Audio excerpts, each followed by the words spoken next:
Hello दोस्तों, नमस्कार। स्वागत है आप सभी का आपके अपने चैनल एसके हिंदी एकेडमी पर। यूपी पुलिस की जो टेस्ट सीरीज चली हुई है, आज उसमें क्लास 12 होने जा रही है। आज के प्रश्न बहुत ही महत्वपूर्ण हैं। मुझे आशा है कि आप लोगों को ये प्रश्न बहुत ही पसंद आएंगे। तो चलिए अब बिना देरी किए प्रश्नों को शुरू करते हैं। तो आपका पहला प्रश्न है, पंचवटी शब्द में कौन सा समास है? ए तत्पुरुष, बी द्वंद्व समास, सी द्विगु समास या फिर डी कर्मधारय समास। तो जैसा कि आपको पता है कि जिस भी शब्द में संख्यावाची हो शुरू में, तो वहां पर हमेशा कौन सा समास होता है? द्विगु समास। तो इसलिए आपका सही जवाब हो जाएगा द्विगु समास। नेक्स्ट, यथाशक्ति शब्द में कौन सा समास है? तो यथाशक्ति में अव्ययीभाव, बी द्वंद्व समास, सी द्विगु समास या फिर डी तत्पुरुष समास। तो इसमें आपको बताना है, तो आपका इसमें सही जवाब हो जाएगा अव्ययीभाव समास। वो कैसे होगा?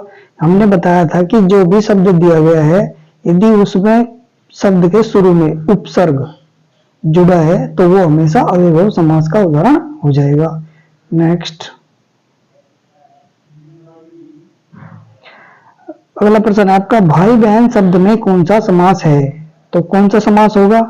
ए अव्ययीभाव, बी द्वंद्व समास, सी कर्मधारय समास या डी तत्पुरुष समास।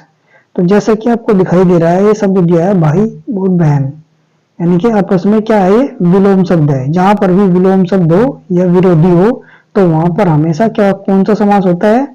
द्वंद्व समास। ठीक है। नेक्स्ट,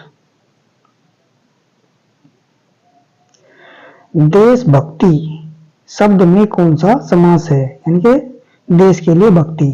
द्विगु समास, द्वंद्व समास, कर्मधारय समास या फिर तत्पुरुष समास। तो इसमें आपका सही जवाब क्या हो जाएगा? देशभक्ति, देश के लिए भक्ति, यानी कि इसमें आपका सही जवाब हो जाएगा तत्पुरुष समास। नेक्स्ट,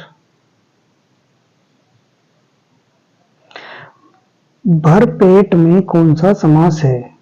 तो कौन सा समास होगा? ए द्विगु, बी द्वंद्व, सी अव्ययीभाव या डी तत्पुरुष समास।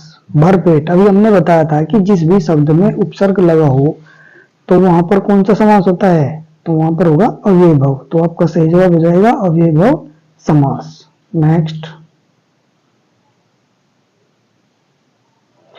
धनहीन शब्द में कौन सा समास है?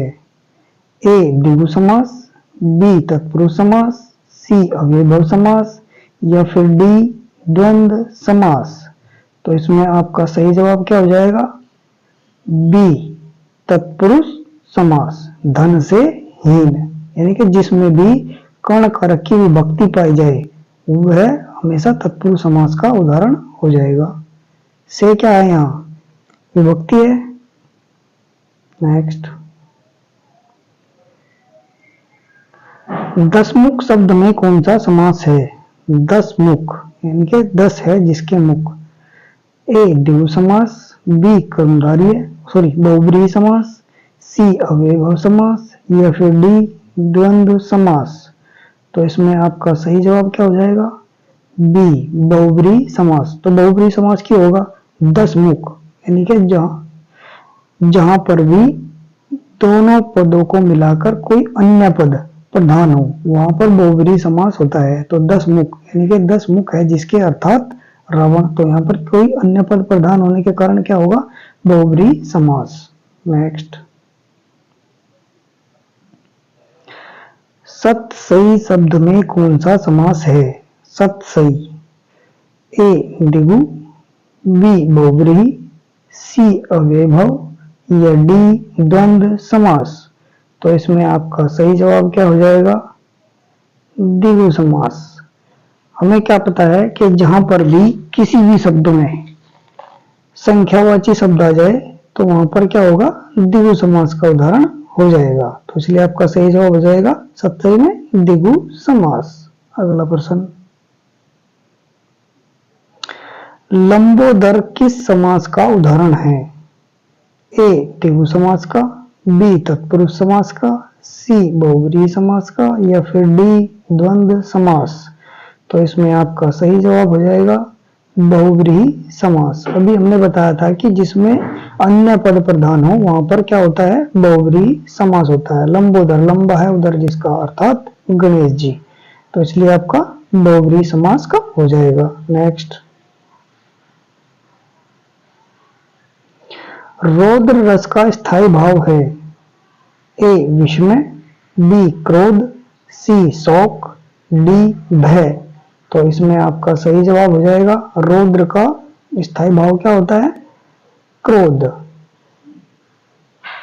नेक्स्ट, नेक्स्ट प्रश्न है आपका सर्वश्रेष्ठ रस।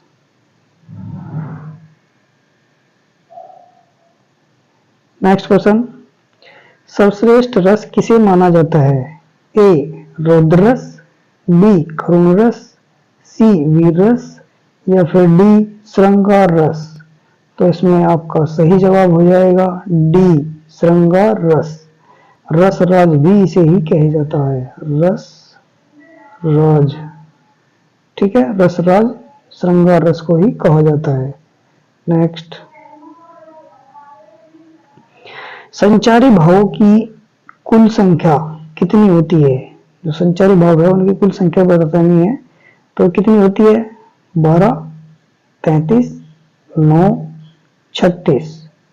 तो इसमें संचारी भावों की संख्या पूछी है, तो आपका सही जवाब हो जाएगा बी 33। यदि स्थायी भाव पूछ ले जाए, स्थायी भाव, तो स्थायी भाव कितने होते हैं? वे होते हैं 9। ठीक है, इसमें बिल्कुल भी कंफ्यूजन नहीं होना। स्थायी भाव 9, संचारी भाव 33। नेक्स्ट, अगला प्रश्न है आपका, बीती भागरी जागरी अंबर पनघट में डुबो रही तारा घट उषा नागरी। इसमें आपको अलंकार बताना है, तो इसमें अलंकार कौन सा होगा? ए रूपक होगा, बी उपमा होगा, या सी उत्प्रेक्षा होगा, या फिर डी यमक होगा। तो इसमें आपका सही जवाब हो जाएगा ए रूपक। नेक्स्ट, किस छंद में 6 चरण होते हैं? किसमें होते हैं? ए चौपाई में, बी सोहठा में, सी बरवे में, या डी छप्पे में।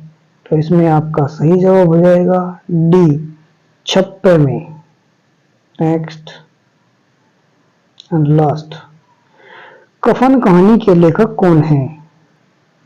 ए अज्ञे, बी प्रेमचंद, सी भारतेंदु हरिश्चंद्र, या डी जयशंकर प्रसाद। तो कफन कहानी के लेखक कौन होंगे? बी मुंशी प्रेमचंद। मुझे आशा है कि आप लोगों को ये प्रश्न अच्छे लगे होंगे। यदि आप लोगों को ये प्रश्न अच्छे लगे हैं तो वीडियो को लाइक करें, शेयर करें, और यदि आप चैनल पर नए हैं तो चैनल को सब्सक्राइब जरूर कर ले, ताकि ऐसी ही वीडियो आप तक पहुंचे और आप उसको देख सके। धन्यवाद।